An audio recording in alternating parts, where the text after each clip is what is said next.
మేము ఒక గత వారం ఉంది మందు బస్తాలకు మేము తిరుగుతున్నాము.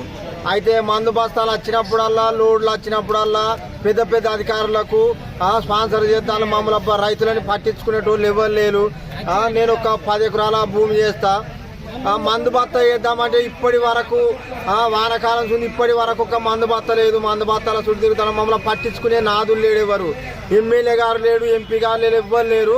ఇవన్నీ మహారాష్ట్ర దాటిస్తాను బస్తాలన్నీ ధనాలకు అమ్ముకుంటాను. కానీ రైతులకు ఇచ్చే ఎవరు అధికారులు పట్టించుకుంటలేరు. మమ్మల్ని న్యాయం చేయాలని మేము చూస్తున్నాం. దుబ్బాక మండలంలోని వ్యవసాయ కమిటీలో యూరియా దొరకకపోవడానికి కారణం పైన ఆఫీసర్లది మాత్రం బాధ్యత.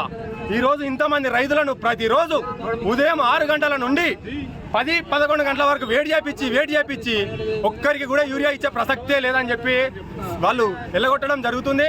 ప్రతిరోజు రైతులు వచ్చి తిరిగిపోవడమే తప్ప వాళ్ళు చేసేది ఏమీ లేదు, వాళ్ళ నుంచి అయ్యేది ఏమీ లేదు. ఇంతగానం రైతులకు ఎంత యూరియా అవసరం ఉందో తెప్పియాలని దద్దమ్మలు వ్యవసాయ కమిటీ ఉన్న వ్యవసాయ మంత్రి ఏం ఇస్తుంది ఈ రోజు నాకు అర్థమైతలేదు. దునియాల తెలంగాణ రాష్ట్రంలో ఎంత యూరియా అవసరం ఉందో తెలుసుకోలేని దద్దమ్మని ఈ రోజు ఈ చేతగాని ప్రభుత్వం నిలబెట్టిందంటే దానికి కారణం ఎవరో తెలుసుకోవాలి.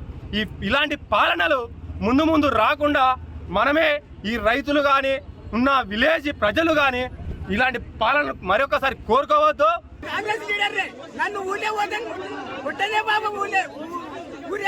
తప్పకుండా ఊరే తీసుకొచ్చి పంపించాలి. ఏవో గారు కూడా రోడ్డంతా కూడా మధ్యాహ్నం రోడ్డు మీద అమ్ముకుంటుండు.